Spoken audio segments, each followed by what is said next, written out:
Bom dia, boa tarde ou boa noite, dependendo do momento em que foi possível, né, vocês assistirem a aula aí, sejam os discentes da disciplina de História de Goiás ou quem mais assistir essa aula. Bom, para aqueles que estão acostumados com as aulas que o Robson costuma postar usualmente, né, já deu para notar que não é ele que está ministrando a aula de hoje, mas antes de tudo, me permitam me apresentar. Meu nome é Alexandre Coelho dos Santos.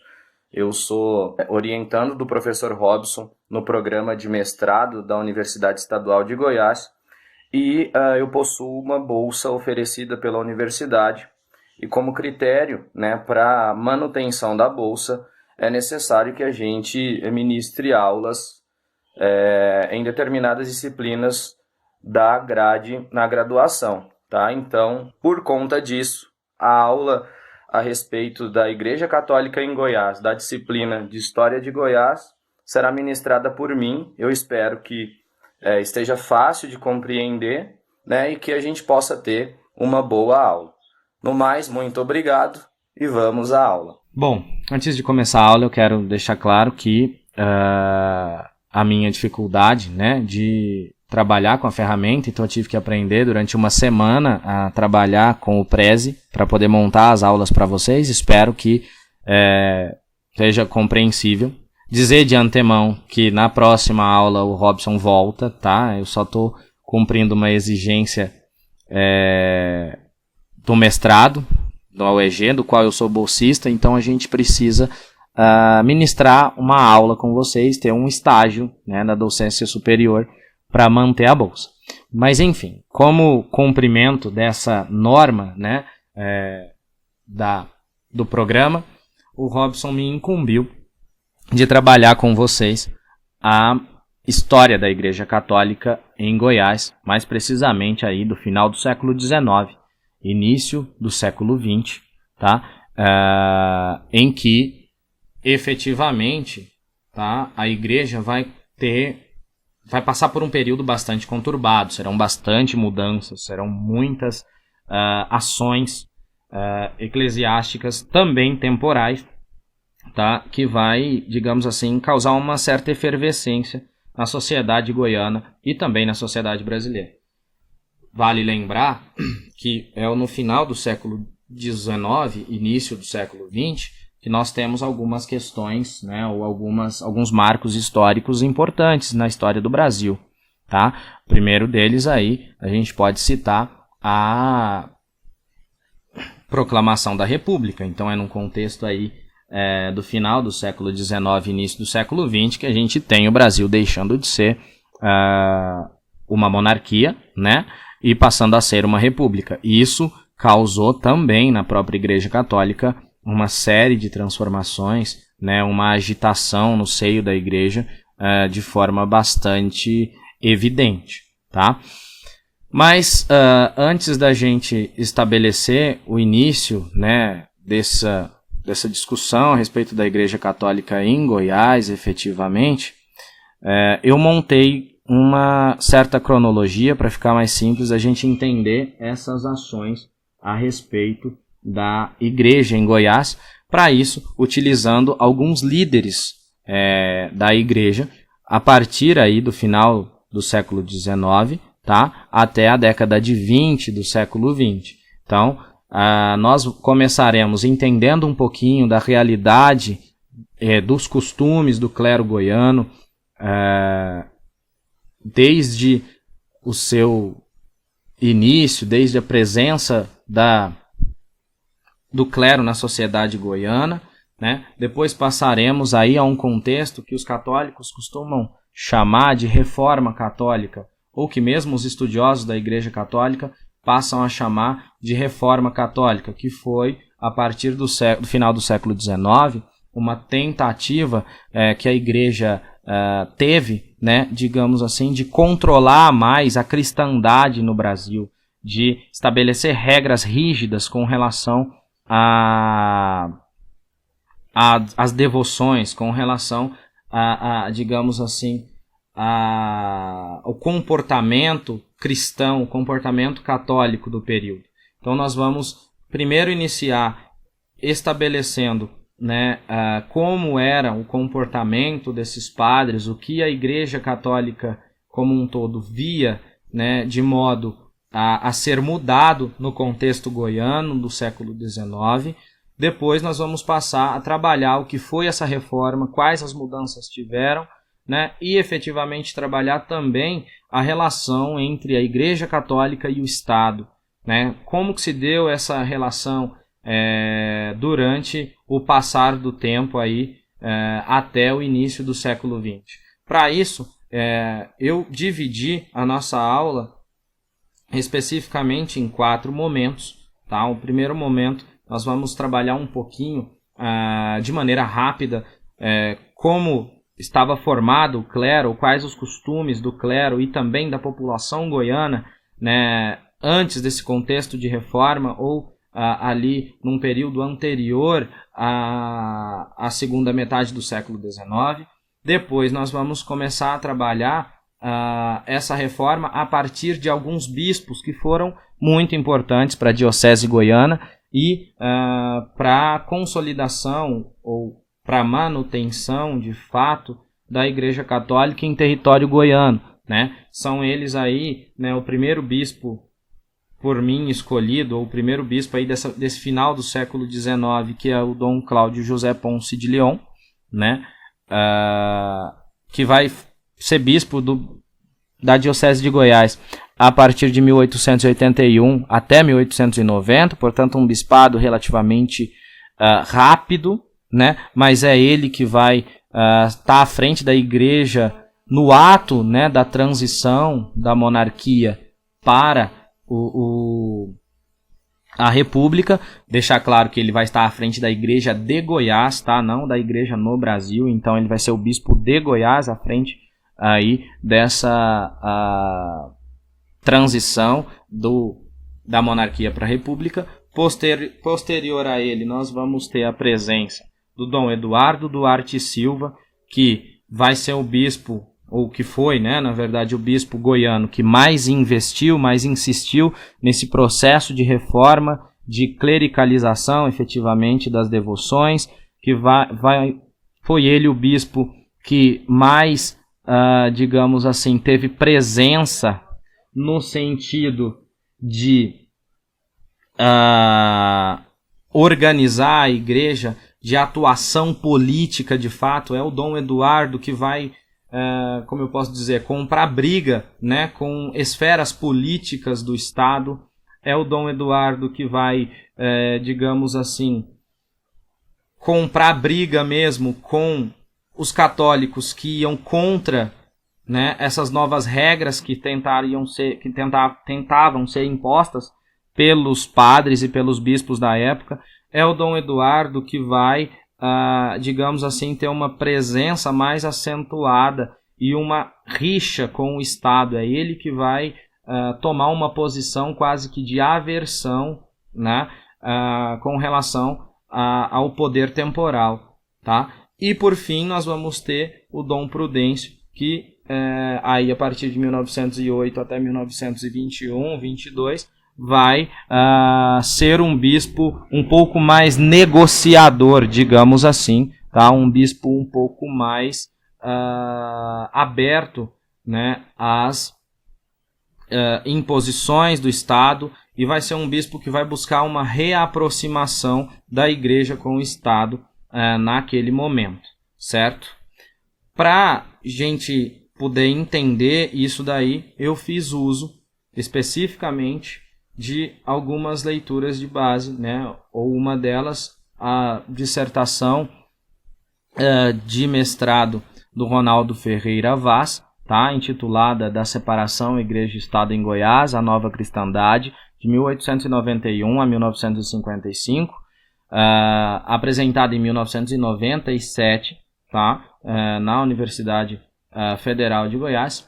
E para entender, né, um pouquinho sobre o que é o ultramontanismo, esse conceito de reforma, como ele pode ser aplicado no contexto da Igreja Católica em Goiás, eu fiz uso também de um artigo presente na revista do programa de pós-graduação de História da Universidade Federal de Minas Gerais, né? Esse artigo escrito pelo Ítalo Domingos Santirochi, ou Santirochi, não me atento muito a essa questão de pronúncia, intitulada A Questão de Revisão de Conceitos, a questão de revisão de conceitos, romanização, ultramontanismo e reforma, tá? Então, são essas duas leituras aí que eu até sugiro para vocês efetivamente, para que a gente possa entender de maneira mais precisa o contexto da Igreja Goiana no final do século XIX, início do século XX, né, e aí compreender a atuação da Igreja, que é tão importante para a sociedade goiana da época, não só no sentido devocional, no sentido como detentora de fé, mas também no sentido de organização, tá? No sentido de formação de uma mentalidade católica, efetivamente. Claro que a Igreja Católica ela tem uma atuação social importante no Estado, né? E também no Brasil. E antes da gente entrar efetivamente, de fato, no contexto goiano, faz necessário a gente dar uma passada rápida no contexto em que será discutido a partir dessa aula. Nós estamos falando de uma Igreja Católica do final do século XIX, tá? Em que ela vai ter que começar a lidar com uma série de questões e decisões do Estado, né, que vai afetar profundamente essa igreja, tanto no âmbito nacional quanto no âmbito estadual, no âmbito mais local, efetivamente. Tá? Por quê? Porque a partir aí da segunda metade do século XIX, tá, a Igreja Católica ela vai passar a se ver em atrito constante com poderes temporais, com o governos estaduais, com o governo nacional, seja ele monárquico ou até mesmo posterior à monarquia o governo republicano. A igreja ela vai andar às turras aí com esferas governamentais, esferas administrativas que em um período anterior ao século XIX, né, aí por volta da primeira metade do século XIX especificamente, a Igreja Católica era parceira. Então veja bem, nós vamos passar por uma mudança de mentalidade nacional, uma mudança de comportamento do Estado que vai afetar a Igreja especificamente. Vale lembrar que durante o Primeiro Império, né, a Igreja Católica ela vai ser, digamos assim, protegida do Estado, né, de forma bastante explícita, porque vai estar presente até nas constituições do período. Então, durante não só o primeiro reinado, mas todo o reinado em si, todos o primeiro e segundo reinados no Brasil, a igreja terá uma, digamos assim, certa proteção e até um certo controle do Estado através do regime de padroado. Tá? Só para relembrar um pouquinho, o regime de padroado, ou padroado régio, é aquele instituído no Brasil, né, assim como em todas as colônias ibéricas, né, em que basicamente, né, o Papa dá o direito ao imperador de comandar a igreja dentro de seus domínios.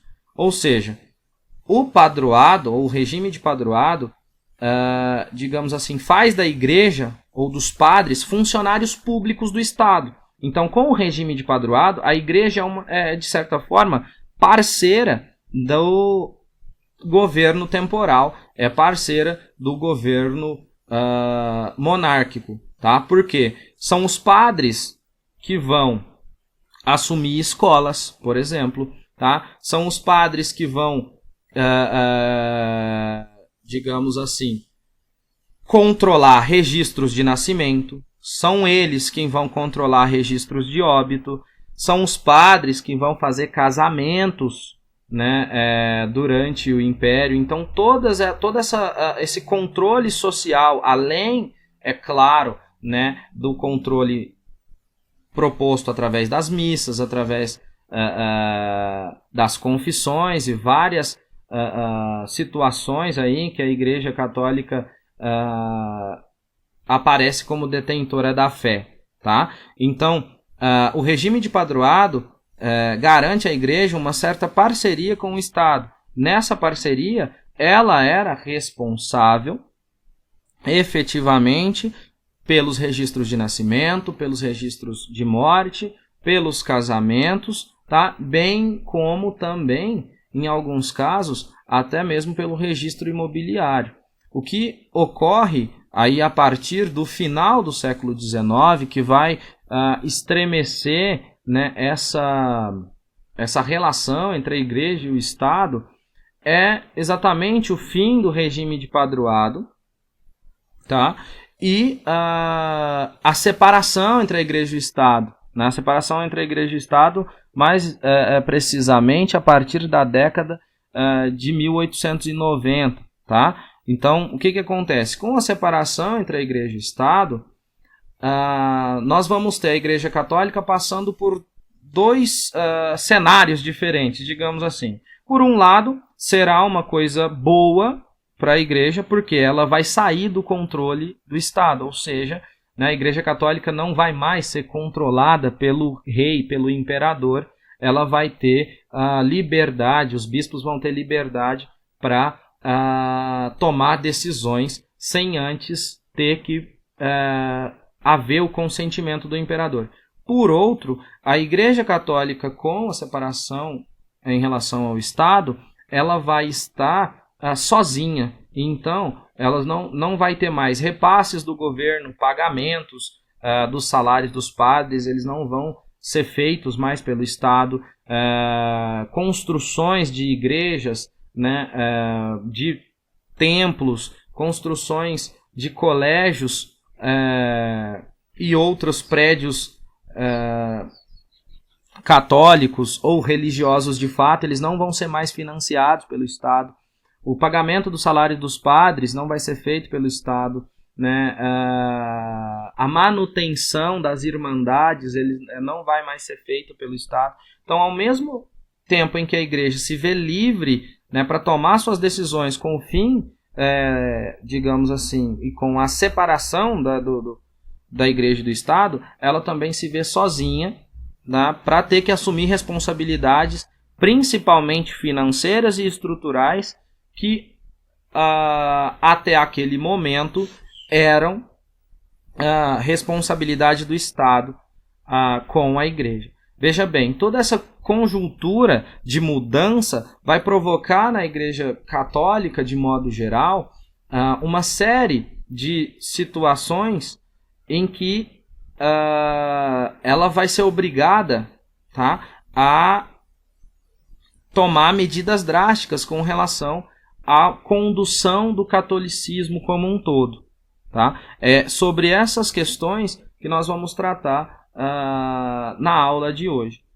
Efetivamente, antes de entrar na Igreja Goiana, nós precisamos entender, né, como que era a cristandade goiana antes dessa separação com o Estado, antes de toda essa conjuntura política conturbada que a gente vai tentar aí, digamos assim, discutir um pouco.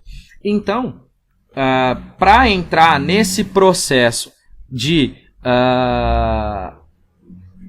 esclarecimento de qual era o contexto que a Igreja Católica estava inserida no cenário goiano, a gente precisa voltar um pouco no tempo e estabelecer uma relação, né, entre o que era ou qual era a realidade goiana antes dessa reforma, né, antes dessa nova postura que a Igreja Católica tomará frente à conjuntura política do Brasil na época, para que aí a gente possa entender por que foi necessário essa chamada reforma católica efetivamente. tá? Então, para isso, nós precisamos ver um pouquinho a respeito do clero goiano antes da Reforma Católica, e aí dentro desse contexto a gente já vai trabalhar o anterior à Reforma e o que era essa reforma em si e como ela acabou se fazendo, tá? Aqui eu tenho um trecho de um viajante francês que veio a Goiás no século XVIII, no século XIX, início do século XIX, tá? E ele nos dá uma ideia, né, do que efetivamente ocorria com o clero goiano na época e dá um panorama para que a gente possa entender. Ele é um viajante francês chamado Auguste de Saint-Hilaire, tá? E ele escreve a respeito do catolicismo goiano. O catolicismo em Goiás, na fase anterior à maior efetivação da romanização, vivia ainda sua época de catolicismo laico. O clero secular não contava com a formação sólida por não haver um acompanhamento de suas atividades e de sua qualificação. Estando Roma distante do cotidiano destes clérigos, pelo fato de eles não terem sua qualificação testada e por serem funcionários da coroa e não representantes da igreja, era corriqueira a condição de homens comuns desses clérigos não respeitarem o celibato. Então veja bem, uma das grandes críticas que ele faz, né, e também constatações é que Goiás era um território muito longe de Roma. Longe em que sentido? Tanto em distância quanto em questão temporal, efetivamente. As questões discutidas em Roma, né, a respeito das medidas a serem tomadas no interior do Brasil, elas demoravam muito para chegar lá. Em contrapartida, as recomendações romanas com relação à condução da igreja em Goiás demoravam muito também para chegar aqui, né? Nós estamos falando aí em um contexto de viagens de navio, né, de cartas, de viagens que demoravam meses para acontecer, né? Então veja bem, o Saint-Hilaire relata que basicamente o catolicismo goiano ele não era um catolicismo tradicional no sentido de ser controlado pela igreja e pelos padres. Ele era aquele catolicismo laico, ou seja, um catolicismo que carecia de formação. Gente que se considerava católica, né, que tinha à frente, ou que tomava à frente das festas religiosas, da administração da igreja, e os padres, bem como ele também relata, não tinham uma formação, digamos assim, capaz de dar a profundidade necessária, o conhecimento necessário do catolicismo aos seus fiéis. Ou seja, os padres goianos, eles tinham uma formação fraca com relação ao que a Igreja Católica, né, lá do Vaticano, a Igreja de Roma, ela pretendia com relação a adorações, com relação ao comportamento dos fiéis, tá? Mais do que isso, ele relata também que os padres, eles não eram efetivamente representantes da igreja, eles trabalhavam mais para o Estado, lá com aquele regime de padroado que eu já mencionei antes. Então, veja bem, os padres goianos, né, eles eram funcionários do Estado, agiam efetivamente mais em questão de controlar a população, mantê-la a serviço do governo nacional, bem como também das elites estaduais, do que propriamente fazer as vontades ou estabelecer realmente os desejos romanos, né, de como deveria ser como deveriam ser tratadas as questões, digamos assim, religiosas de fato, de acordo com o que estabelecia Roma, tá? Então, além disso, né, ele vai dizer mais à frente o seguinte: por serem funcionários do Estado, funcionários da coroa e não representantes da igreja, era corriqueira a condição de homens comuns desses clérigos, não respeitarem o celibato, não se vestirem como padres, seguirem com desleixo seu ofício e não fazerem segredo nenhum disso. Seus filhos assistiam à missa, que celebravam juntamente com suas mães, o que nem surpresa causava, pois todos estavam habituados a essa realidade. Então veja bem, a distância entre Roma e a realidade que o clero goiano vivia, né, no sentido de regras católicas, era tanta que os padres goianos eles celebravam missas acompanhados de seus filhos e das suas esposas. E aqui em Goiás, as pessoas elas raramente iam contra esse sistema. Por quê? Porque o catolicismo goiano ele era, digamos assim, o catolicismo popular, né, cheio de uma miscigenação religiosa, elementos da vida cotidiana do povo goiano, né, que não via como errado, por exemplo, um padre ter filhos. Então veja bem, a realidade goiana, né, católica goiana, de fato, ela especificamente remete a uma realidade muito distante do que a Igreja Católica pregava. Por exemplo, né, a Igreja Católica Romana estabelece a proibição do casamento entre dos padres. Estabelece também a proibição desses padres manterem relações sexuais, né, deles terem filhos, especificamente, né, e para o clero goiano aí, do século XIX, pelo menos início do século XIX, antes da chamada Reforma Católica, isso era rotina, isso era corriqueiro, era uma coisa natural e bastante normal, tá? Tanto que, de acordo com o relato de Saint-Hilaire, aí as pessoas já estavam habituadas, isso era uma realidade, tá? Isso começa a mudar efetivamente porque a partir do final do século XVIII, a igreja começa, aliás, do século XIX, a igreja começa a tomar uma série de medidas para poder mudar isso, né? Antes de clericalizar a população, antes de fazer com que a população, ela, digamos assim, seguisse o caminho, né, da igreja de Roma, o caminho da igreja católica, antes de fazer com que ela respeitasse as regras da igreja católica, era necessário primeiro fazer com que os padres também respeitassem. Era necessário criar uma educação efetiva aos padres, tá? E esse trabalho. Em Goiás, o ultramontanismo visava também obter o controle rígido do comportamento do clero, assim como em todo o Brasil, da mesma forma, e começou a instituir retiros espirituais diocesanos a serem realizados uma vez ao ano.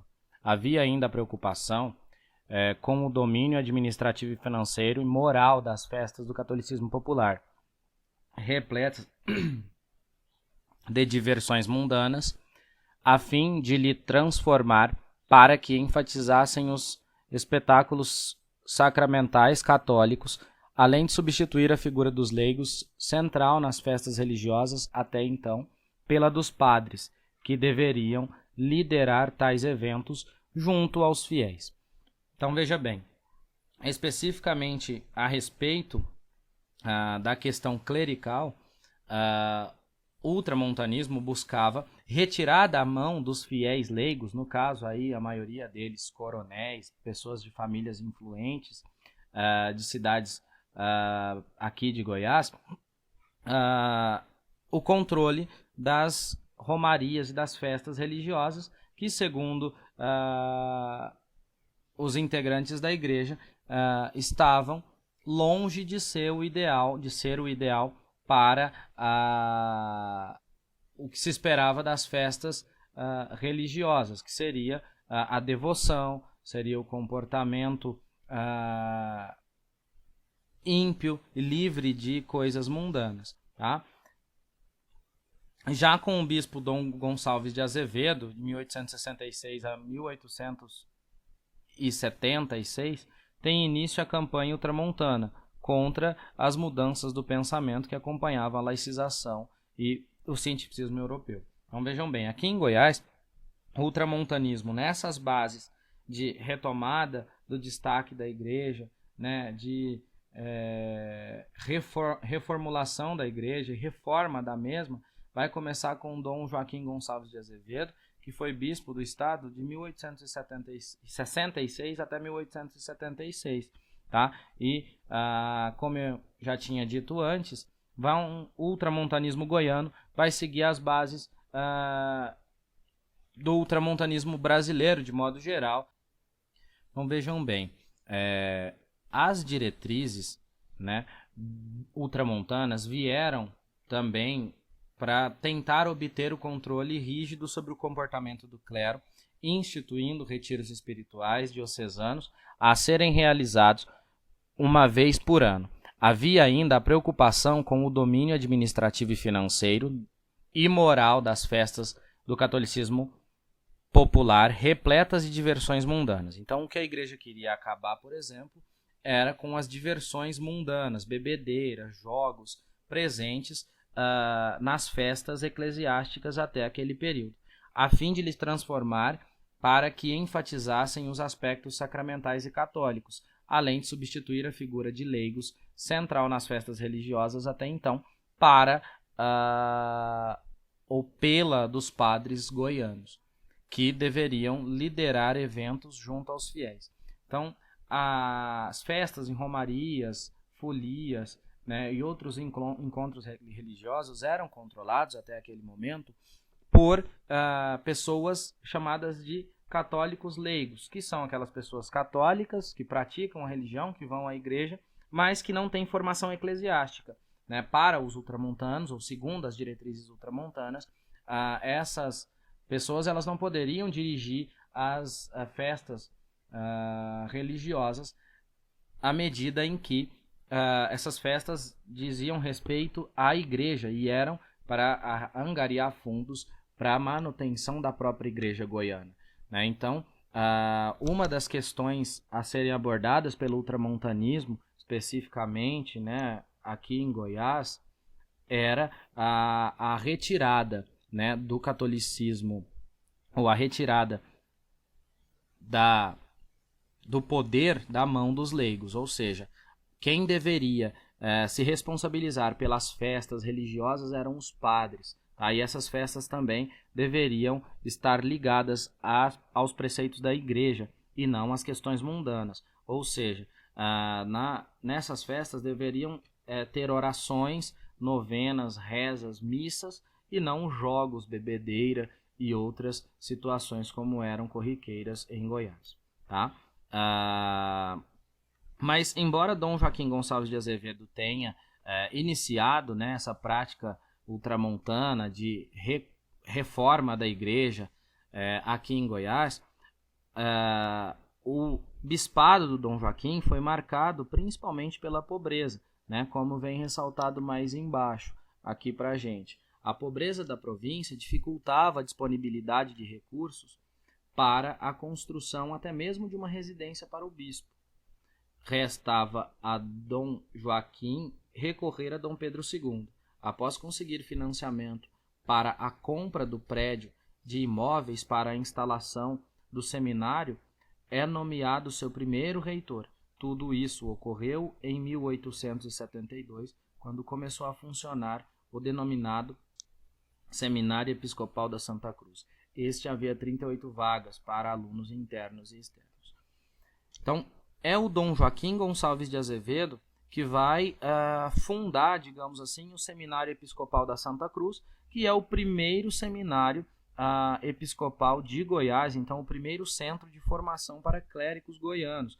Mas, veja bem, enquanto a gente teve a elevação, né, lá em 1826, da Diocese de Goiás, o seminário episcopal ele só foi aberto efetivamente em 1872. Então, durante esse período, a Diocese de Goiás ela funcionou, mas de forma muito difícil e precária. Nesse sentido, o que acontece? É claro que até o final do século XIX, Goiás ainda sentia carência de bispos. Por quê? Porque não tinha uma formação episcopal em seu território. Então, a luta dos bispos goianos, nesse contexto, será para estruturar realmente essa Igreja Católica Goiana, e eles enfrentarão, né, ou passarão a enfrentar efetivamente bastante problemas quanto a isso, né? Além do Dom Joaquim Gonçalves de Azevedo aí, que vai até 1876 conseguir fundar efetivamente e colocar em funcionamento o Seminário Episcopal da Santa Cruz, nós vamos ter alguns outros bispos que vão ter importante atuação nesse Seminário Episcopal da Santa Cruz também, como é o caso, né, do Dom Cláudio José Ponce de León, que vai assumir o bispado de Goiás aí a partir de 1881. Dom Cláudio José Ponce de León assumiu o bispado a partir de 1881, e uma das primeiras medidas que ele toma efetivamente é de prezar pelo seminário episcopal fundado por Dom Joaquim Gonçalves de Azevedo e tomar providências, principalmente em relação à estruturação desse seminário e, digamos assim, trazer a Igreja Goiana para uma organização um pouco mais elevada. Por quê? Uma vez instalado, Dom Cláudio tratou, em primeiro lugar, de tomar providências com relação ao Seminário da Santa Cruz. Todas as disciplinas seriam ministradas por padres e cônegos. A primeira coisa que ele fez efetivamente com relação ao Seminário da Santa Cruz. Este seminário ele foi aberto, né, para atender aos clérigos e à população em geral. Porém, como em Goiás havia uma escassez de clérigos habilitados para ministrar as disciplinas do seminário, até o bispado do Dom Cláudio, esse seminário ele era ministrado, as aulas eram ministradas por pessoas leigas, né? Leigas no sentido religioso, tá, gente? Então vejam bem, eram pessoas que não tinham formação religiosa. O que o Dom Cláudio vai fazer? Ele, como primeira medida efetiva, ele vai tentar fazer com que todas as matérias ministradas no seminário sejam matérias de entendimento de padres e cônegos, ou seja, para que você fosse professor, para ser, né, professor do seminário, era necessário ter formação eclesiástica. Isso vai garantir, ou pelo menos era uma tentativa de garantir ao clero goiano uma formação eclesiástica de fato, tá? Então era uma formação que já vinha sendo organizada de dentro da própria igreja. Além de organizar, né, ou de tomar essa medida em relação ao Seminário da Santa Cruz, ele vai lançar mão também de cartas pastorais, tá? E de visitas também, viagens locais,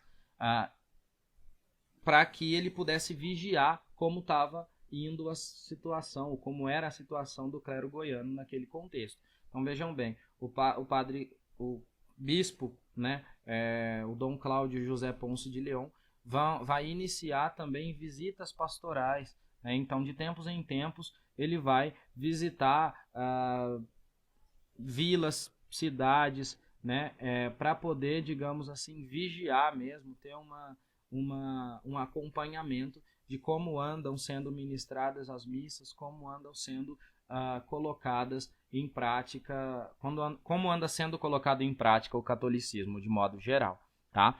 Então, através dessas visitas pastorais, é engraçado que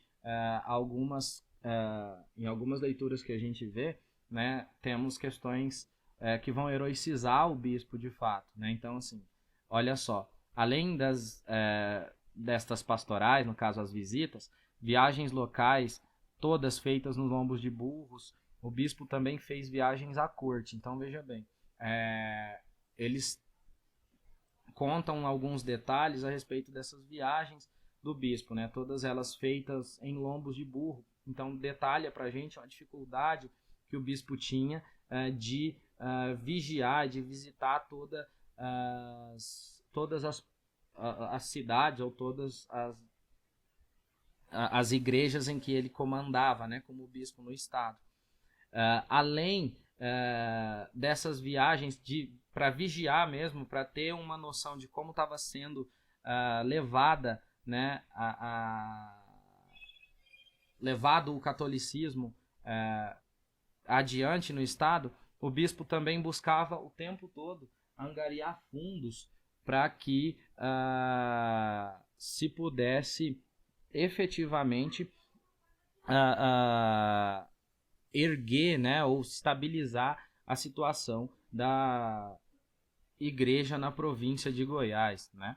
Então, além das viagens feitas nos lombos de burros, o bispo fez também viagens à corte, a fim de angariar fundos para a considerada distante e pobre província de Goiás. Sobre o bispado de Dom Cláudio, portanto, destacam-se o estabelecimento do Seminário da Santa Cruz, as visitas a freguesias, as viagens à corte para trazer recursos financeiros, a aquisição de prédio destinado a ser o Palácio Episcopal, a realização de sacramentos, como batismo, confissões e casamentos, a constância de discursos contra a laicização e contra as falsas religiões, o estabelecimento de como deveriam ser realizados os sacramentos, como deveriam ser organizados os livros de batismo, de casamentos e de óbitos, determinação sobre a duração das missas, o local a serem realizados, a sua duração, os seus ornamentos, a constituição do pão, do vinho e a colocação de como seriam os deveres paroquiais e os sacerdotais. Foi o Dom Cláudio José Ponce de León que, como a gente pode ver, estruturou toda a igreja goiana neste sentido de uma reformulação ou de uma reforma efetivamente, né? Enquanto, por exemplo, acatando ao ultramontanismo, o Dom Cláudio José Ponce de León estabeleceu regras, né, de como iriam ser feitas as missas. Estabeleceu, além disso, regras também de vestuário, em que os padres eles deveriam andar fora de suas casas, quando fossem sair fora de suas casas, andar vestidos apropriadamente, tá? Além disso, ele fazia também, nessas visitas pastorais, casamentos, ele fazia registros de óbitos e nas visitas pastorais ele fazia também os batizados, tá? Das pessoas que não tinham condições de chegar até a igreja. Vejam bem que o trabalho do padre do bispo Dom Cláudio José Ponce de León, nesse ponto, foi efetivamente o de estruturação da Igreja Católica, no sentido de ele próprio, né, por vezes em suas viagens pastorais, dispensar os sacramentos e levar a religiosidade institucional, tá? No caso a religiosidade romana, o catolicismo romano, até as pessoas que não poderiam alcançar isso, fazendo batizados, fazendo casamentos, né, para que as pessoas pudessem sair da condição de concubinato, no caso do casamento, né? E, além disso, ele também, como não poderia deixar de ser, falava contra a laicização, tá? E contra as falsas religiões. Eram consideradas falsas religiões todas as religiões que não eram a religião católica. Então entra aí espiritismo, né? o protestantismo, certo? Então todas essas religiões que não eram religiões católicas eram consideradas falsas religiões. Contra a laicização, estamos aí falando, por exemplo, da separação da Igreja e do Estado e do casamento civil, tá? O Dom Cláudio José Ponce de León vai ser o bispo aí que vai, pelo menos em questão de data, estar à frente da Igreja goiana quando se dá efetivamente a separação Igreja e Estado na década de 1890, tá? A fim de institucionalizar ou de estruturar realmente, né, levar o ultramontanismo, levar o desejo de Roma aos padres da província de Goiás, um dos marcos também do catolicismo goiano para a época é o sínodo diocesano, que ele vai montar efetivamente, né? E a partir de então, através desse sínodo diocesano, que é uma reunião que ele dos padres, né, para definir efetivamente como esses padres iriam agir, tá? É por meio desse sínodo diocesano, essa reunião de instrução realmente, que ele vai dar aos padres o ponto de vista dele e também como esses padres deveriam agir em relação à formação e à conduta de si próprios. Então, os principais pontos tratados e concluídos por ocasião do sínodo, que reuniu 39 clérigos da diocese goiana, foram vestir o hábito fora de casa, a obrigatoriedade de exames anuais de teologia aos padres que não tinham 10 anos de sacerdócio e a aplicabilidade rigorosa da lei da continência clerical, a divisão da diocese em comarcas ou circunscrição da jurisdição dos bispos em varas, que são a jurisdição e o estabelecimento da tabela de emolumentos que deveriam receber os sacerdotes, a ser avaliada pelo próprio clero. Então, olha só, gente, além do que eu já tinha dito a respeito da vestimenta dos bispos fora de casa, né, nesse sínodo diocesano, que foi essa convocação que o Dom Cláudio José Ponce de Leão fez, ele definiu, juntamente com os padres, uma prova para aqueles que, um exame, uma prova anual de aptidão para aqueles padres que não tinham 10 anos ainda de sacerdócio, para avaliar efetivamente se eles eram aptos a ministrar as missas, né, e dispensar os sacramentos. Basicamente, ele fez valer, né, a aplicabilidade da lei de continência clerical, ou seja, realmente a prestação de continência ou de respeito aos superiores, tá? E ele também ele estabilizou, ou pelo menos definiu, né, uma tabela de emolumentos. O que é isso? Ele definiu, por exemplo, o salário, né, ou os ganhos dos padres.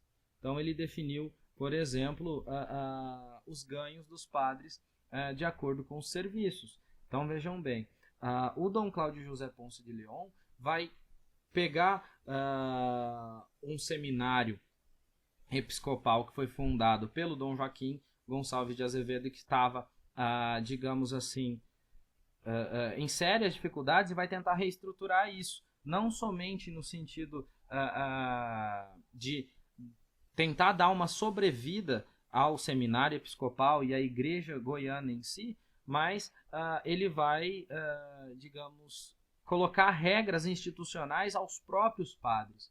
Então vão definir efetivamente o que os padres vão usar, o que eles vão vestir, vão, digamos assim, definir uma série de situações que os padres vão ter que seguir, como, por exemplo, uma prova de aptidão, né, no caso desse exame anual, né, vamos definir, por exemplo, os ganhos dos padres, né, no caso dessa aplicabilidade dos emolumentos. Então ele vai, digamos assim, ser o padre que vai estruturar de fato a igreja católica como um todo, tá bom? O Dom Cláudio José Ponce de Leão vai, a partir aí de 1890, deixar o Bispado de Goiás e vai assumir efetivamente o Bispado do Rio Grande do Sul, né? E no lugar dele, em 1891, nós teremos Dom Eduardo Duarte da Silva como o Bispo de Goiás a partir de 1891. Dom Eduardo, como foram todos os prelados do final do século passado, além de ser ultramontano, era também um bispo conservador e monarquista, em especial pelos cargos que tinha na corte por suas ligações familiares e ideológicas com o Império. Dom Eduardo, além de ultramontano, e talvez o principal deles, né, o principal bispo ultramontano com ideias efetivamente conservadoras, né, que buscavam a sobreposição da igreja ao Estado, que buscavam realmente a valorização de tudo que a igreja pregava para si, Dom Eduardo ainda tinha em seu íntimo assim uma ligação com a monarquia, né? E ele assume o governo ou o bispado de Goiás em 1891, efetivamente em um momento em que está se buscando no Brasil uma afirmação republicana. Dom Eduardo será aqui em Goiás um dos ferrenhos críticos de todos os liberais, tá? Sejam eles clérigos, sejam eles políticos. Então, tudo que é liberal ao Dom Eduardo vai parecer uma coisa inadmissível até então, certo? Nesse sentido, o que acontece? O Dom Eduardo passa a ser o bispo de maior atuação política, né? Então, de posicionamento em defesa da igreja, de posicionamento de seus ideais.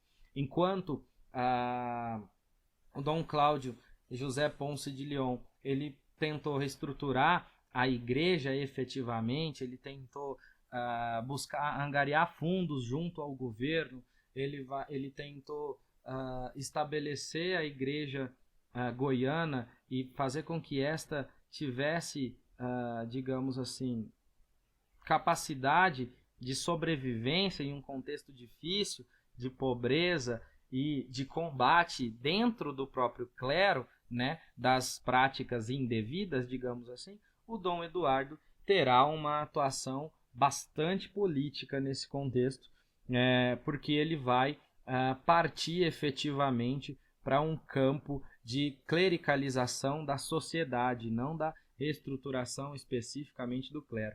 Embora, né, o Dom Eduardo também tenha uma atuação bastante interessante em relação à colocação, né, ou pelo menos a romanização das festas goianas ou das festas religiosas. Dom Eduardo vai ser o bispo que vai enfrentar realmente as oligarquias goianas em relação a tentar restabelecer o poder da igreja. Tá? No contexto político, Dom Eduardo, ele, embora tenha ideologia voltada ao império, né, a questão monarquista, ele ainda mantém essa posição monarquista, digamos assim, um pouco de lado, um pouco escondida. Haja vista que naquela época, ali já com a República recém-formada, não seria interessante a ele se revelar monarquista de fato. Tá? Porém, Dom Eduardo tinha ligações íntimas com pessoas da monarquia brasileira antes de se tornar bispo de Goiás, então não se desfez dessas suas inclinações. Dom Eduardo, ao desenvolver suas ações, entrou em choque com a sociedade e com o Estado. As novidades por ele introduzidas na sua ação reformadora e administrativo-patrimonial, tiveram como consequência um grande desentendimento por parte dos católicos em geral e das irmandades em particular. A luta pelo controle do executivo estadual, na sua ação política, levou em choque com a poderosa oligarquia dos bulhões. O Dom Eduardo atuou ferrenhamente tanto nas questões religiosas como administrativo-patrimoniais. Então, veja bem, o Dom Eduardo ele era o bispo ultramontano de fato. Então, ele não deixava passar nada, efetivamente falando. Nesse sentido, o que ocorre é que o Dom Eduardo se preocupou tanto com a posição clerical, né, com digamos assim, a formação dos padres, tanto também com a administração dos ganhos da igreja. A saber, por exemplo, que Dom Eduardo entra no bispado goiano já com a consolidação, ou pelo menos a ocorrência da separação igreja e Estado, e que agora se encontra em um contexto de consolidação. Dom Eduardo vai ser o bispo que também, né, vai iniciar uma campanha ferrenha condenando essa separação da igreja e do Estado.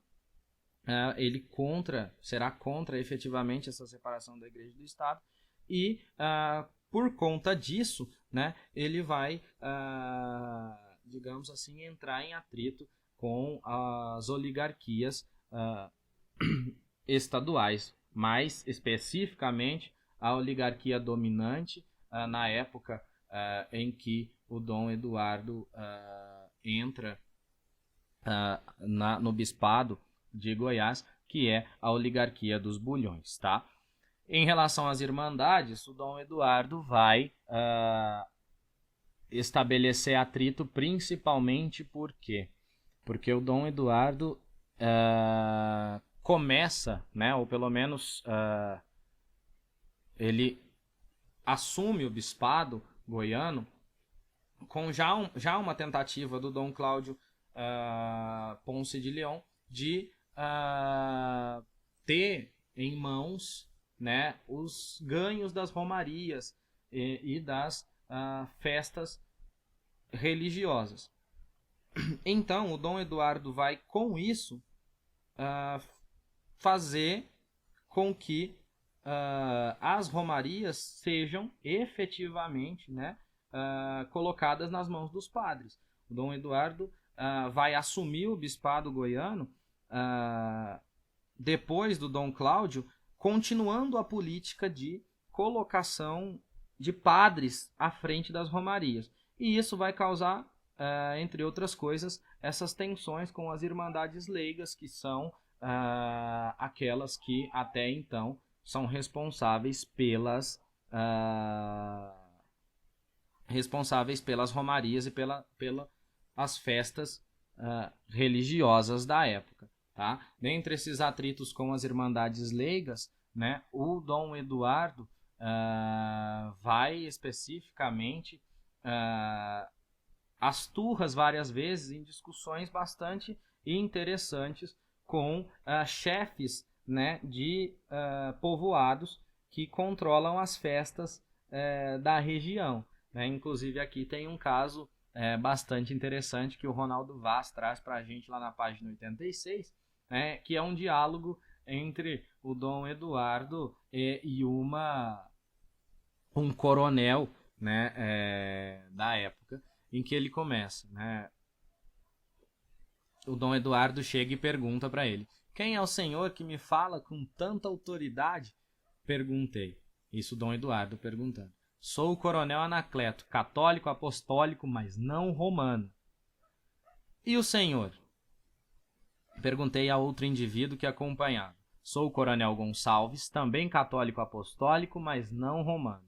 Dom Eduardo então responde: pois então o que pretendem se não são católicos romanos? Quando eu o sou, os padres o são, o povo o é, e este santuário é de católicos romanos. Qual nada, contestou o Anacleto. Estamos em república. E quem governa é o povo, e o povo há de fazer como e quando quiser. Eu é que hei de administrar as rendas da romaria e não esses frades estrangeiros. Tá? Então, olha, nesse diálogo, né, que o Dom Eduardo trava aí com o coronel Anacleto, é interessante que, na verdade, nesse contexto, esse coronel se utiliza do contexto de república, ou seja, da ideia de liberdade religiosa, para dizer que é católico apostólico, mas não é romano, né? Por quê? Porque basicamente o interesse dele era digamos assim, manter o controle sobre os ganhos da romaria e aí poder, né, utilizar o dinheiro para se fortalecer ou utilizar os ganhos da romaria como ele mesmo, como ele bem entendesse ou como ele quisesse de fato, né? É interessante ressaltar também nesse trecho que a utilização da república, né, e da colocação como católico apostólico e não romano também mostra, né, um pouco da indignação desse coronel a respeito dos padres estrangeiros que eram frequentes na época em Goiás, né, e as irmandades estrangeiras também. Embora a gente não tenha abordado muito isso aqui nessa aula, porque é só uma questão linear e de fatos especificamente, né, do contexto goiano, Goiás fazia, né, parte, né, das congregações goianas para aquela época, na tentativa de uma romanização, na tentativa de uma estruturação da sociedade goiana e também do clero goiano, né, Goiás contava com grande parte de clérigos estrangeiros. Eram padres da França, né, eram freiras também vindas da França e de outros países. Inclusive, o Dom Eduardo Duarte Silva foi o responsável pela vinda dos missionários redentoristas alemães em 1894, também para Goiás, né? E esses missionários alemães, eles foram responsáveis por boa parte da prática da doutrina ultramontana aqui no estado de Goiás. Por isso, é claro, né, que o coronel aqui fala que ele é que tem que administrar a romaria e não os padres estrangeiros. Por quê? Porque esses padres estrangeiros, dentre eles os redentoristas, vieram para Goiás para ajudar o Dom Eduardo e os outros bispos, evidentemente, a controlar de forma mais efetiva os ganhos dessas romarias e, controlando os ganhos dessas romarias, né, aquilo que antes era para ser entregue aos coronéis, como usualmente era, a partir do momento em que a igreja começa a tomar as rédeas, como fez o Dom Eduardo nesse trecho, os ganhos das romarias passam a ser inteiramente da igreja, deixando os coronéis da época, aí, né, ou no caso o coronel Anacleto, muito bravo com isso. O Dom Eduardo é o bispo realmente que encara essas discussões, que vai à luta, digamos assim, para poder fazer valer a ideia ultramontana, né, e a reforma da igreja de maneira efetiva. Tá? Claro que aqui a gente tem uma discussão especificamente a respeito das irmandades leigas, mas o Dom Eduardo, como eu disse antes, também era um ferrenho crítico da separação e da igreja e do Estado, porque ele entendia especificamente que, como bom ultramontano, que a igreja deveria se sobrepor ao Estado, né, como se exemplifica, né, o Ronaldo Ferreira Vaz exemplifica também aqui nesse trecho para a gente. Ao efetivar-se pelo decreto de 7 de janeiro de 1890 a separação da igreja do Estado, com a extinção do padroado, a igreja católica perdia todos os privilégios que mantinha até então.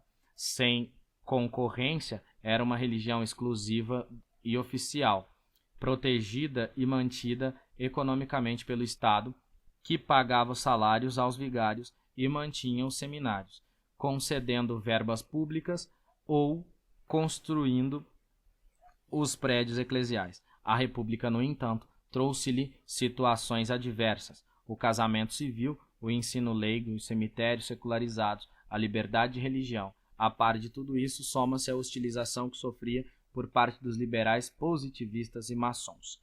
A Igreja, após a separação Igreja e Estado, não contava mais com as estruturas e recursos do Estado, daí a urgência de construir-se uma estrutura administrativa própria e autônoma, com um razoável suporte material, financeiro e doutrinário. Então, olha só, durante o bispado do Dom Eduardo, né, é o período de consolidação dessa separação da Igreja e do Estado, e como a gente viu, e já tinha discutido um pouco antes, né, todo o aparato que a Igreja contava de privilégio do Estado, com essa separação, teve de terminar, teve que acabar efetivamente, e foi sob a batuta, né, digamos assim, de Dom Eduardo, que a Igreja teve que buscar efetivamente caminhar por suas próprias pernas, e com isso, graças à postura que a gente viu há pouco, a postura, digamos assim, rígida de Dom Eduardo, de não aceitar negociações, de tentar se impor, né, o Dom Eduardo acabou, né, juntamente com a Igreja Católica, e como defende o Ronaldo Ferreira Vaz, sendo vítima de hostilização por parte dos liberais positivistas e também dos maçons. Todos esses aqui, liberais, positivistas e maçons, fazem parte daquela corrente mais cientificista, que defendia efetivamente que os ultramontanos, ou a ideia ultramontana, seria um atraso para a sociedade goiana e brasileira como um todo. Tá? A Igreja, a partir de Dom Eduardo, ela começa um processo que a gente chama de estadualização, ou seja, é uma nova forma que a Igreja tem de encontrar de se manter sozinho, né? Até o Dom Cláudio José Ponce de León, né? Vocês viram que volta e meia ele buscava ajuda, né, juntamente com o imperador. Então ele conseguiu angariar fundos para abrir ou para manter, né, o seminário da Santa Cruz, né? O Dom Joaquim, aliás, antes dele conseguiu abrir o seminário da Santa Cruz, né? Ele conseguiu, por exemplo, o Dom Cláudio José Ponce de León conseguiu a construção, né, de igrejas e de casas para manter os padres, mas a partir da separação Igreja e Estado, o máximo que se conseguiu foi que o Estado pagasse o salário dos padres por mais um ano, a partir de 1890.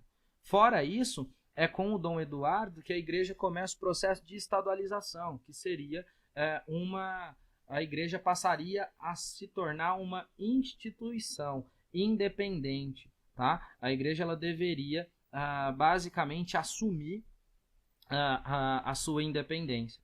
Ponto positivo disso, ela estaria livre para tomar suas decisões sem a interferência do Estado. Ponto negativo disso, todo o aparato de privilégios, de pagamento de salário dos padres, todo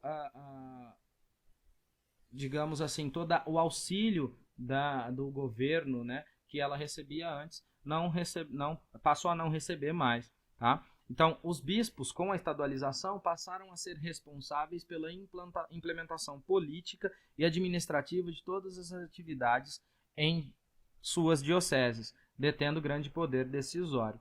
Então, o que era essa estadualização? É basicamente uma nova forma que a Igreja encontrou para administrar aquilo que ela própria ganhava. Por quê? Até 1890, não era a Igreja que fazia a administração dos seus bens. Né? Então, veja bem, a partir de 1890, com a separação, a Igreja ela passa a ter, digamos assim, em suas dioceses, o poder de decisão, né? E continua centralizada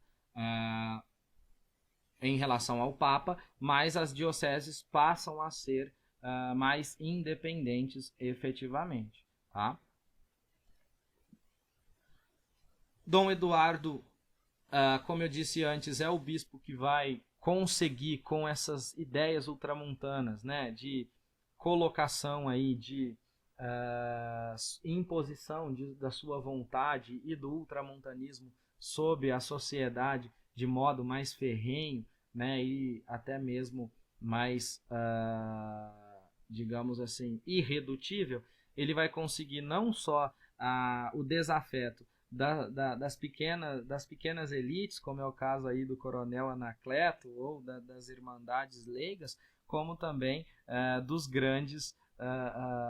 grandes oligarquias da época, né, como é o caso aí dos bulhões, que vocês já tiveram oportunidade de estudar aí com o Robson quando viram a aula a respeito do coronelismo em Goiás, né? Então os bulhões eles vão aí, digamos assim, serem os piores inimigos do Dom Eduardo em toda a sua carreira episcopal goiana, né? Inclusive nós vamos ver mais à frente que é justamente por conta dos bulhões e dessa perseguição que Dom Eduardo sofre, né? Aí, ou dessa oposição, né? Melhor dizendo, que ele sofre, que o Dom Eduardo posteriormente vai retirar a diocese de Goiás do território goiano, passando ela para a cidade de Uberaba, e lá, né, ele vai conseguir a fundação também da diocese de Uberaba, onde será o primeiro bispo da própria diocese que ele fundou, né?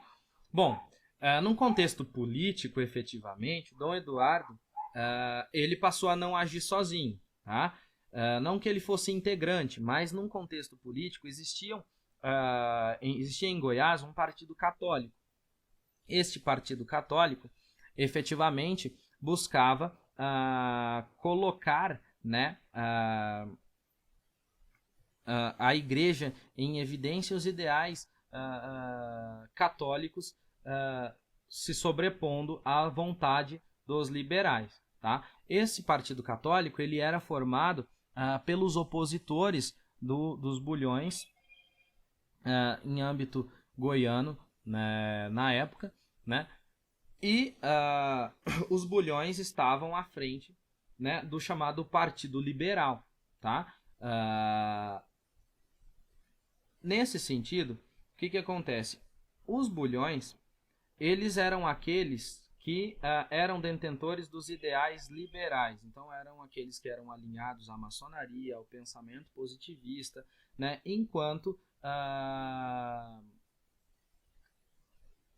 a igreja, né, estava voltada ainda para o seu projeto ultramontano, de retorno às suas raízes. Tá? O que se tinha efetivamente de bastante presente para a época não era uma luta, né, digamos assim, já no bispado de Dom Eduardo, com armas e todas essas coisas. A disputa ela era efetivamente no campo do convencimento. Tá? Então, basicamente, o que se via a respeito da disputa política entre o Partido Católico goiano e os bulhões, né, o Partido Católico apoiando aí o Dom Eduardo, era efetivamente, né, no campo das discussões, seja através de jornais, né, através aí de disputas políticas em questão de eleitorado. Então, basicamente, era um projeto, né, de convencimento, digamos assim. Neste sentido, né, os bulhões, desde o início, compreenderam perfeitamente que os objetivos... Aqui, objetivos propunha-se o Partido Católico em Goiás, o retorno da união entre a Igreja e o Estado e a restauração da monarquia. Então, os bulhões acreditavam realmente que o Partido Católico ele queria restabelecer a união entre a Igreja e o Estado e também queria a restauração da monarquia. O Partido Católico afirmava o Goiás. O Goiás aqui, gente, era um jornal bulhônico, tá? Um jornal presidido pelos bulhões que era utilizado para fortalecer a oligarquia dos bulhões no estado, tá? O Partido Católico afirmava o Goiás, por ser contra a liberdade em geral e contra a liberdade de culto em especial, era contra a República, pois era esta que garantia a todos a liberdade. Daí, nessa agremiação, portanto, o que de fato se dispõe são os elementos para uma reação da monarquia que ensanguentará o país em uma guerra civil de funestíssimas consequências. Então vejam bem, segundo o discurso dos Bulhões, tá, o Partido Católico presente em Goiás à época pretendia, além, né, da reintegração, da reunião, né, da Igreja e do Estado, ele pretendia também retornar o Estado, o país, à condição monárquica, né, e isso, claro, o Partido dos Bulhões não poderia deixar acontecer de forma nenhuma, como liberais que eram. Depois de tantas discussões, efetivamente, tá? Graças a prestígios políticos, e vocês já devem ter visto aí com o Robson mais anteriormente, os Bulhões acabaram por vencer essas disputas, né? E o Partido Católico, efetivamente, juntamente com a Igreja, teve que se contentar aí com um comando bulhônico do final do século XIX até pelo menos aí a chegada de 1912, mais ou menos, que é quando os Bulhões ficam no poder em Goiás. Então, pelo menos aí no final do século XIX até a primeira década do século XX, nós temos os Bulhões como mandatários do governo. Em relação a isso, ou muito por conta disso, nós temos a Igreja Católica em seu momento de baixa, né? Então, uma igreja que vinha se estabelecendo, Dom Eduardo se colocando, afirmando sua posição como contrário a tudo que fosse liberal, né? Fazendo oposição ferrenha ao governo, né? A igreja que estava se estruturando até o momento, com a consolidação dos Bulhões no poder do Estado, a Igreja Católica se vê derrotada juntamente com o Partido Católico e começa, digamos assim, a ser perseguida, né, efetivamente, porque o ideal dos Bulhões, né, ou a ideia bulhônica de fato, era acabar com a restauração da igreja, a reforma da igreja, acabar com o ultramontanismo especificamente, porque eles consideravam, como liberais que eram, o ultramontanismo um atraso para a sociedade. Então, para o Partido Católico e a igreja, tal fato representou a derrota definitiva, foi a ascensão dos Bulhões ao poder no Estado. Tá? A convivência entre vencedores e vencidos em Vila Boa era impensável e tornou-se dificílima após aquele momento, pois as retaliações de todo tipo eram o troco recebido por causa da ousadia dos mesmos. A Dom Eduardo, ao cônego Inácio e aos seminaristas, além do ostracismo político, não restou, portanto, outra alternativa senão abandonar a capital. Então vejam bem, quando os Bulhões eles ascendem ao poder juntamente aí com o Floriano Peixoto, né, e que a gente vai ter, por exemplo, Leopoldo de Bulhões como ministro da Fazenda do governo do Floriano Peixoto. Então eles conseguem basicamente uma hegemonia política aí do final dos anos 90 do século XIX até por volta de 1912. Para o Partido Católico Goiano e para a igreja como tal, isso foi uma derrota ferrenha. Tá? Por quê? Porque basicamente os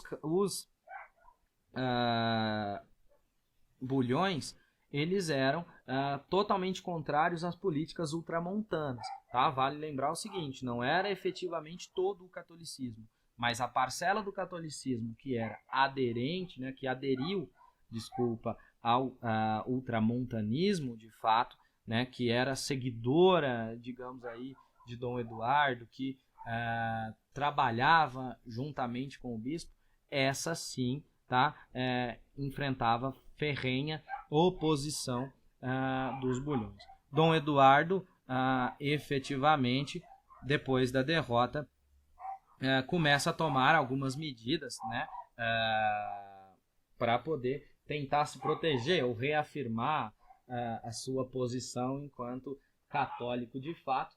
Uma delas é basicamente ele toma a atitude de suspender algumas festas e procissões, tá? E depois também a política, né? Depois das... Desculpa, gente. Ao ser derrotado de fato, o Dom Eduardo, ele procura, digamos assim, suspender procissões, depois folias, tá? Por quê? Ele tenta retomar a sua posição como destaque da Igreja Goiana à época, tá? Então, ao suspender as procissões, depois a folia do Espírito Santo, visava Dom Eduardo duplos objetivos: a reforma moral das festas e o controle do dinheiro arrecadado por elas, o qual era empregado apenas em festas profanas, bailes, banquetes, cavalhadas no Largo do São Francisco. Em abril de 1895, contrariando as determinações de Dom Eduardo, saiu às ruas um bando precatório, conduzindo emblemas religiosos, vociferando injúrias contra o bispo, contra o clero e contra a religião. Esses acontecimentos expressavam uma reação do povo contra o clero estrangeiro, muito diferente do antigo clero goiano da época da independência e das primeiras décadas que sucederam a esse evento liberal e intrinsecamente ligado à cultura e à maneira de viver do povo. Então veja bem, após ser derrotado, Dom Eduardo já estava, digamos assim, politicamente alijado do poder, né? Então não tinha nem voz para dar opinião a respeito da condução do Estado, como fazia ainda em disputa juntamente com o Partido Católico. Embora não tivesse um cargo, né, no partido, ele era, digamos assim, amigo de integrantes desse partido, mas depois que o Partido Católico foi derrotado pelos bulhões, Dom Eduardo aí sim voltou às suas práticas efetivamente para o cancelamento das folias, para a formação ou pelo menos a reforma dessas práticas, né, que até então estavam entregues aos profanos. O grande problema é que para se organizar essas folias, para estabelecer, digamos assim, a religiosidade dessas folias que estavam profanizadas, se é que a gente pode dizer nesse sentido, Dom Eduardo fez uso, como eu já havia dito antes para vocês, né, da ajuda, né, ou do auxílio de irmandades religiosas estrangeiras, como é o caso dos redentoristas alemães, né, que vieram para cá e tomaram conta da Romaria de Barro Preto, né, a Romaria de Barro Preto, que é, digamos assim, a Trindade, tá? A Romaria da cidade de Trindade. Vejam bem, além de já enfrentar a perseguição política, né, do Estado, digamos assim, em nome dos bulhões, né, o Dom Eduardo passou também, com a suspensão dessas festas, né, e com digamos assim, a romanização, com a reforma dessas festas, trazendo-as para o âmbito religioso novamente, Dom Eduardo passou a ter também, de forma mais veemente, né, a oposição das pessoas comuns, dos cidadãos que saíram às ruas efetivamente para protestar contra o fechamento das festividades, das folias, e especificamente também contra as irmandades religiosas estrangeiras, né? Então vejam bem, a gente tem aí, por exemplo, o Dom Eduardo tendo que enfrentar problemas com relação à política, né, com a qual havia se envolvido, principalmente em relação à oposição dos bulhões, e ainda assim enfrentando também a oposição de pessoas, né, de fiéis católicos que protestavam contra os ideais ultramontanos e também contra o clero estrangeiro. Tá? Bom, em 24 de junho de 1896, o bispo parte do clero secular e os seminaristas partiram para Uberaba, de onde Dom Eduardo governou a diocese de Goiás até a sua nomeação em 8 de novembro de 1907 para o bispado da diocese de Uberaba, a qual, por sua influência em Roma, tinha sido criada em setembro do mesmo ano. Então vejam bem, depois que Dom Eduardo vê-se derrotado especificamente na rixa contra os bulhões, né, e juntamente também com o Partido Católico, né, então alijado do poder, e enfrenta também a oposição da sociedade, né, de pelo menos parcela da sociedade, em relação aos ideais ultramontanos e a presença das irmandades religiosas estrangeiras, em 1896, dizendo ele também para evitar desgastes, né, ele acaba transferindo a diocese de Goiás, que até então funcionava, né, na cidade de Goiás, para a cidade de Uberaba, e de lá, né, ele comanda a diocese de Goiás agora em território mineiro, digamos assim, tá? Mas ainda assim volta a Goiás algumas vezes, fazendo visitas pastorais para observar mais de perto como anda a situação do clero goiano. Claro que Dom Eduardo, como a gente viu, acaba sendo transferido para a diocese de Uberaba, sendo aí o primeiro bispo de Uberaba, tá? Mas a gente não pode esquecer que a sede da diocese goiana funcionava na cidade de Uberaba. Então, vejam bem, o Dom Eduardo, ele apenas, digamos assim, trocou de comarca, né? Mas ele já morava em Uberaba desde 1896, e aí foi sagrado bispo de Uberaba também em 1907, né? No lugar do Dom Eduardo, assume Dom Prudêncio Gomes da Silva, né, que, ao contrário de Dom Eduardo, mantém uma posição menos incisiva politicamente, né, sem, contudo, angariar, por exemplo, grandes inimigos. Tá? Primeiro porque, se traçarmos um perfil, por exemplo, do Dom Prudêncio, nós veremos que ele, assim como retrata, né, o Ronaldo Ferreira Vaz, ele é um caso atípico em todo o processo de formação de um bispo, né, ou mesmo na condição de carreira eclesiástica. Porque, assim como Vaz define, Dom Prudêncio nasceu em 1868 em Itabira do Mato Dentro, Minas Gerais. Era filho de Venâncio Gomes Rabelo e Raimunda Gomes da Silva. As condições econômicas de sua família, ainda em que contasse com o auxílio financeiro do seu avô, de quem recebeu o nome e era extremamente religioso, foram, por certo, determinante para que estivesse entre os casos bastante raros dos que abraçavam a carreira eclesiástica no final da adolescência ou no início da vida adulta, pois somente ingressara no seminário maior da Arquidiocese de Mariana aos 17 anos de idade, portanto em 1885.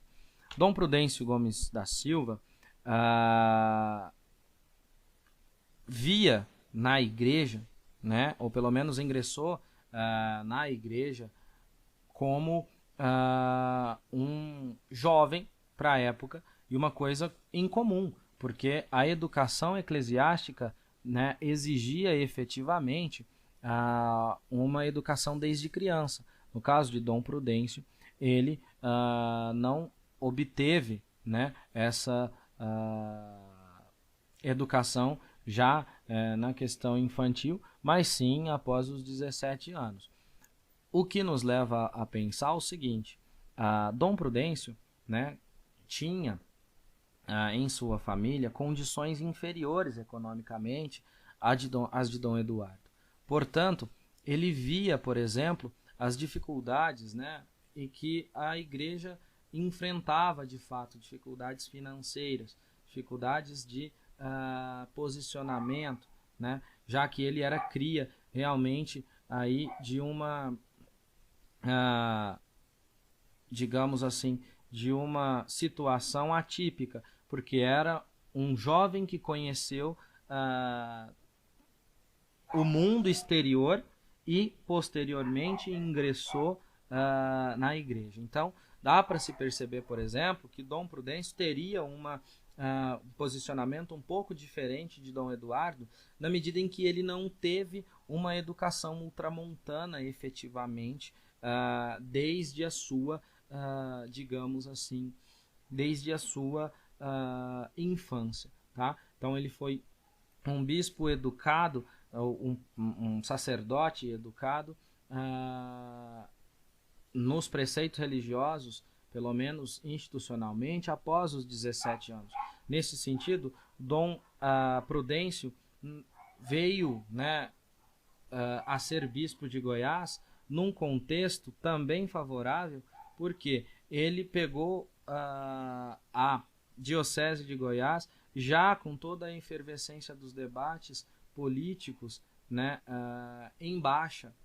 Né? Então, vejam bem, instaurada a separação igreja e Estado, já não havia mais como retroceder, né? A República já estava em um contexto já de afirmação, especificamente. Então, Dom Prudêncio viu nessa possibilidade, né, juntamente com a sua educação também mundana, uma chance de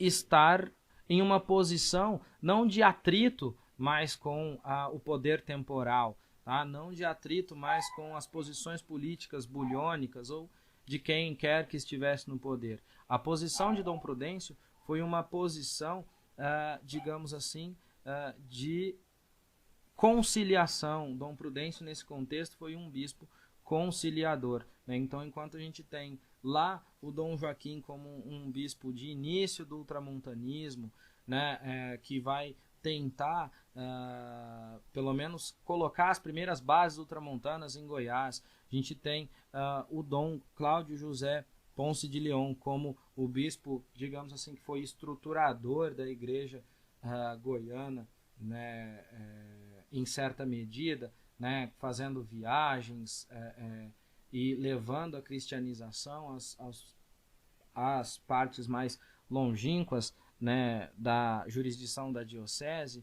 A gente tem o Dom Eduardo como, digamos assim, o soldado ultramontano, que é aquele ferrenho opositor às ideias liberais, né, que aí vai se posicionar politicamente, acaba tendo derrotas devido à força dos bulhões. O Dom Prudêncio já entra nessa nova fase da restauração, como a gente vai ver, como o bispo conciliador, aquele que vai não buscar um retorno, né, ao status que a igreja tinha anteriormente, mas sim aquele que vai estabelecer ou tentar estabelecer uma nova conjuntura de aproximação entre a igreja e o Estado, para poder, entendendo, na verdade, assim, que esses dois, embora separados, não devam ser efetivamente inimigos. Então, veja bem, o bispo Dom Prudêncio não visava a restauração da união igreja-estado, ou seja, a busca da neocristandade, mesmo porque não reunia condições materiais e financeiras e de pessoal para isso, dada a situação em que encontrava-se a diocese. Então, veja bem, aqui a gente percebe a posição clara de Dom Prudêncio. Ele não queria a união da igreja e do Estado, até porque ele via a igreja, né, como uma incapaz de oposição, incapaz de forçar essa união devido à falta de condições financeiras e também de pessoal.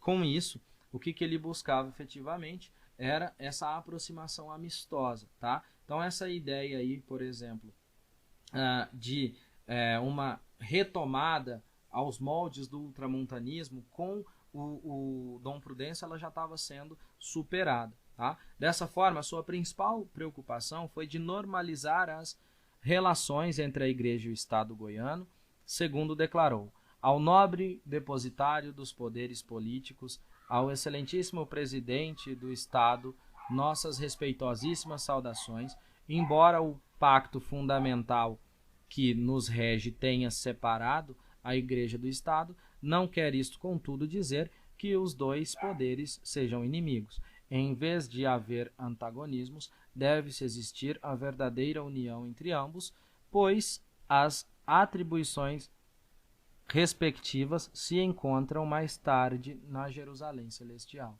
Então, vejam bem, o Dom Prudêncio buscava uma reconciliação para que o Estado e a Igreja pudessem efetivamente se auxiliarem, porque, né, como ele escreve na carta aí, ou no trecho explicitado por Vaz, que ele entendia que o Estado e a Igreja não precisavam ser inimigos, e sim poderiam estar caminhando juntos, afinal de contas, no entender dele, né, ambos serviam ao mesmo propósito. Segundo, ainda podemos observar, né, Dom Prudêncio, embora tenha preferido estar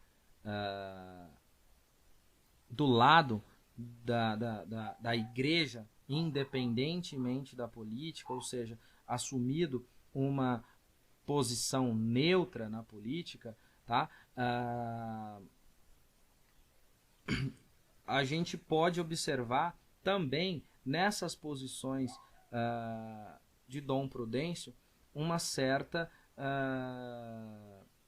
neutralidade até no próprio discurso, em que ele chama os padres, ou pelo menos estabelece a seus padres que estes não se envolvam nessas disputas político-partidárias de fato, tá? Então, Dom Prudêncio e seus padres, aqui na página 170 da dissertação do Ronaldo Vaz, ele explicita que Dom Prudêncio e seus padres não se envolveram com as disputas político-partidárias, permanecendo na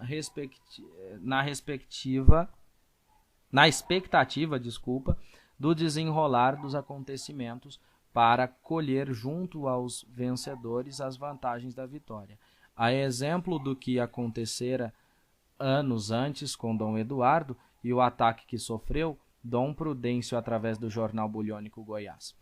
Por causa das suas atitudes às vésperas do movimento do início de maio, lhes recomendaram essa atitude, a atitude de não se envolver especificamente nas questões político-partidárias, tá? Ademais, entre os vencedores estavam Gonzaga Jaime e Sebastião Fleury, fiéis políticos católicos com quem o clero sempre poderia contar. Então veja bem, quando eu falei para vocês que o Dom Prudêncio encontrou a Diocese de Goiás em um contexto totalmente favorável a uma reação da Igreja, uma reabilitação da Igreja, só que vem a corroborar com isso. A posição dele foi de neutralidade, esperando, por exemplo, o desenrolar das questões políticas. Sendo assim, não falando, né, contra nenhuma das oposições, aí já especificamente as oligarquias Bulhões, né, no poder até então, e os Caiado, que viriam a ascender ao poder naquele período, ele poderia, né, não estando contra nenhuma das duas, poderia então negociar a sua reaproximação do Estado como bem entendesse, tá? E foi exatamente isso que ocorreu, né? Durante o bispado do Dom Prudêncio Gomes da Silva, a gente tem efetivamente aí uma derrota, né, digamos assim, dos bulhões, né, que até tentaram uma revolução, se eu não estiver enganado, em 1909, mas que depois, a partir de 1912, acabaram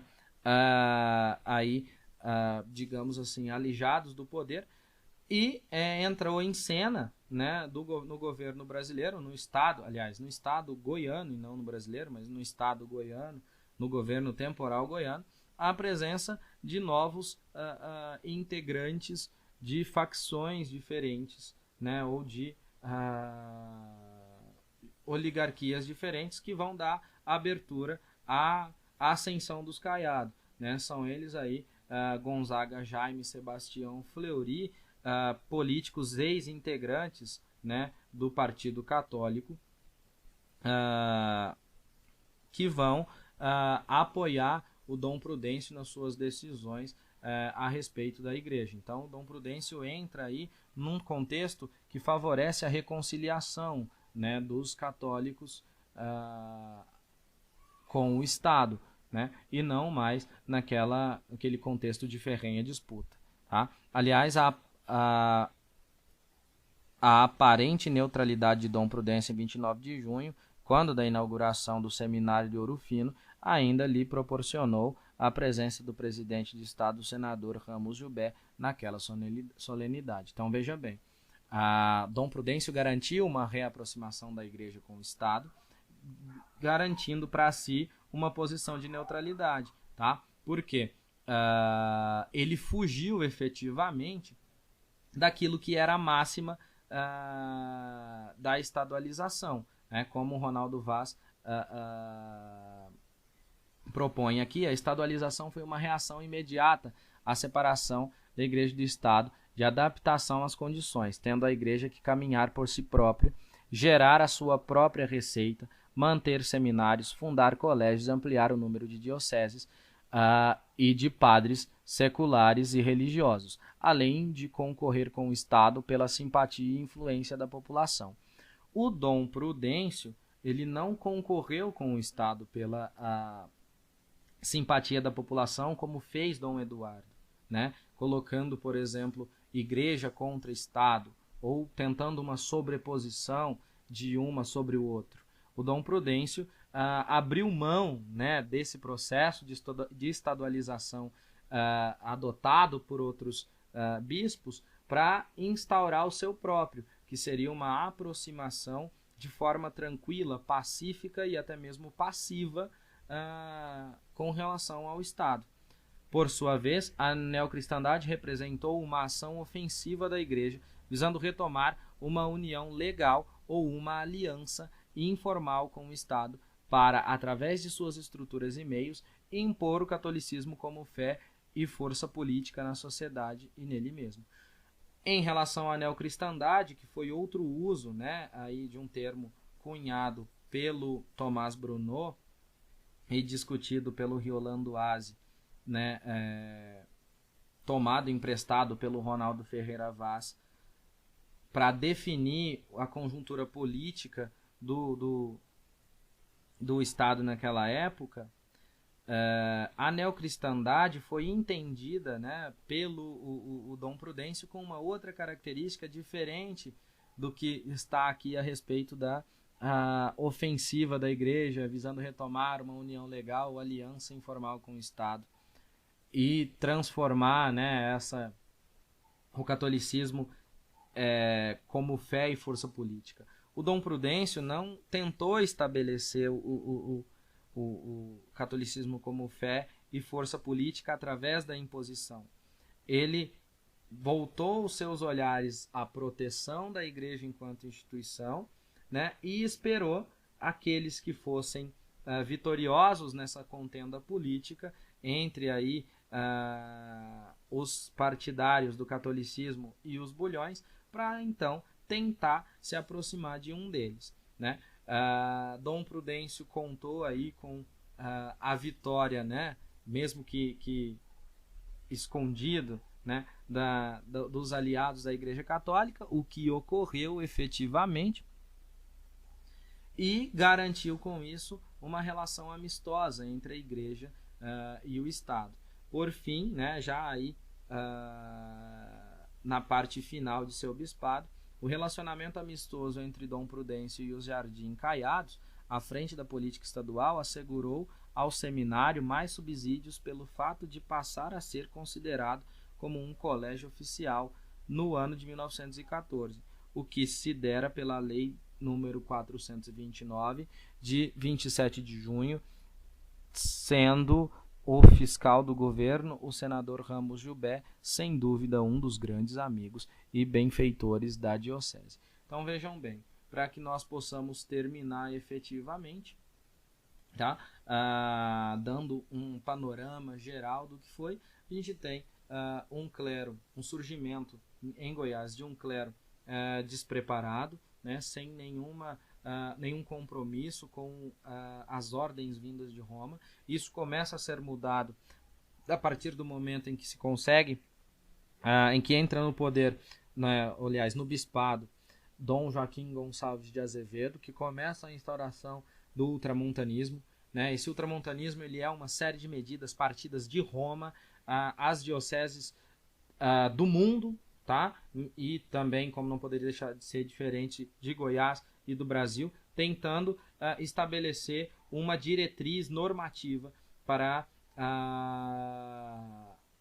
digamos assim, para os cultos e para a vida religiosa dos católicos, tá? A partir de Dom Joaquim Gonçalves de Azevedo vem a campo, né, efetivamente, Dom Cláudio José Ponce de León, que, entre outros aí, vai começar a estruturação dessa igreja de modo mais efetivo, consegue a ajuda do Estado para estabelecer efetivamente o seminário, né, da Santa Cruz. Com isso, ele passa também a tentar angariar fundos para a manutenção desse seminário, coloca padres, né, para serem professores nesses seminários, estão livrando os seminários do chamado laicato. Ele consegue também, né, estabelecer as visitas pastorais, que era uma maneira de visitar e de ver como funcionava, como estava indo a reestruturação da igreja, tá? E promove o sínodo diocesano, que seria uma reunião com os clérigos goianos para definir, né, entre outras coisas, quais seriam as obediências, né, as regras que os bispos teriam de obedecer. Dentre elas, o uso da roupa clerical, né, exames para definir o conhecimento teológico dos padres e até mesmo definir também os ganhos dos mesmos, certo?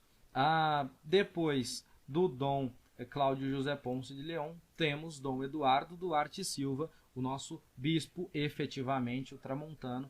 Esse sim vai entrar em choque com todos aqueles que são contra o ultramontanismo no Estado, sejam eles as chamadas Irmandades Leigas, né, a respeito do controle das romarias, a respeito do controle das festas religiosas e também dos costumes que entram em atrito com a Igreja Católica. Nós vamos ter também o Dom Eduardo estando presente, né, num contexto político ali que tende da afirmação da separação da Igreja do Estado, e Dom Eduardo, como bom ultramontano, conservador, monarquista, era contra essa separação, então ele passou a condenar essa separação da Igreja do Estado efetivamente, e o bispo de posições políticas bastante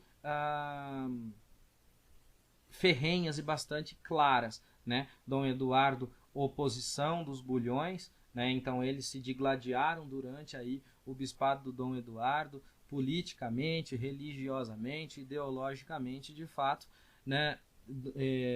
Dom Eduardo acaba sendo derrotado, digamos assim, nesse jogo político, e inclusive até perdendo o apoio da população, porque Dom Eduardo foi o responsável por trazer para Goiás algumas congregações estrangeiras, entre elas, ou ela, né, principalmente os redentoristas, que vão assumir o controle das romarias e das festas religiosas até então, sob, digamos assim, o controle das irmandades leigas e dos coronéis. Com isso, Dom Eduardo consegue a antipatia, digamos assim, de boa parcela da sociedade, que começa a também persegui-lo. Tendo sido derrotado politicamente, né, ou o partido ao qual Dom Eduardo era explicitamente ligado, o Partido Católico, que visava realmente ideais ultramontanos, tendo sido derrotado pelos bulhões, Dom Eduardo acaba se retirando, ou retirando a diocese de Goiás para a cidade de Uberaba, e por lá comanda a diocese de Goiás até ser nomeado bispo, o primeiro bispo da diocese de Uberaba, passando então o bispado goiano a Dom Prudêncio Gomes da Silva, que será o nosso bispo da reconciliação. Então ele vai passar a entender, né, a restauração de uma maneira um pouco diferente dos outros bispos, efetivamente porque a sua preocupação, ao invés de se basear efetivamente na população, nos costumes, em como está indo, né, as romarias, como estão agindo, como está agindo a população, né, e se impor politicamente, escolher um lado nessa bagunça ou nessa conjuntura confusa que era a política de Goiás na época, Dom Prudêncio acaba por se manter fora do governo, né, até porque ele foi um dos bispos que buscava reconciliação com quem fosse, seja eles católicos ou não, desde que quem comandasse o Estado estivesse minimamente ligado à Igreja, poderia já ser uma questão de suficiência nesse sentido. Então, Dom Prudêncio eleva o sentido de estadualização a uma outra situação. Por exemplo, ele vai entender, por exemplo, o sentido de estadualização ao modo de tentar conseguir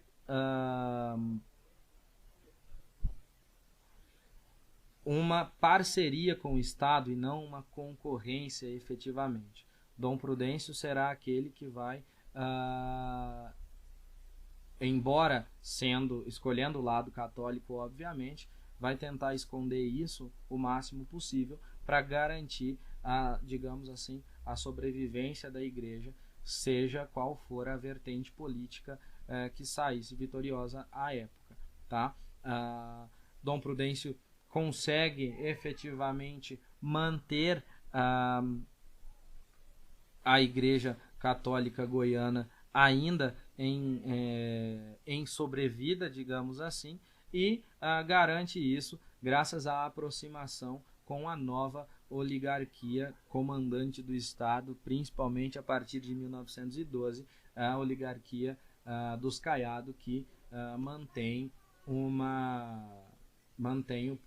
no poder até 1930. Bom, como eu já tinha dito antes, essa nossa bibliografia, uma leitura de Ronaldo Ferreira Vaz, da Separação Igreja e Estado em Goiás, a Nova Cristandade, de 1891 a 1955, e Ítalo Domingos Santiroqui, uma questão de revisão de conceitos, romanização, ultramontanismo e reforma. Bom, gente, finalizando, o início foi meio confuso, eu sei, mas devido a nervosismos e várias outras coisas, porque é difícil gravar, né, aulas assim. Sinceramente, eu prefiro um debate mesmo. Mas, enfim, eu espero que tenha sido claro. Espero que vocês tenham compreendido muito bem. E no mais, né, espero que a gente possa se encontrar por aí em alguns lugares onde a gente for, e se precisarem de mim, basta procurar por aí, né? Temos Facebook e outras redes sociais aí. Embora talvez eu tenha ficado um pouco nervoso ao gravar o vídeo, pode ser que em uma conversa mais íntima entre duplas ou mesmo grupos eu possa me expressar um pouco melhor, tá? No mais, obrigado, né? Obrigado, Robson, por dispor da sua aula para isso. Obrigado também pela ajuda em tudo até agora. E a gente se vê em qualquer dia, moçada. Bons estudos para vocês e tchauzinho.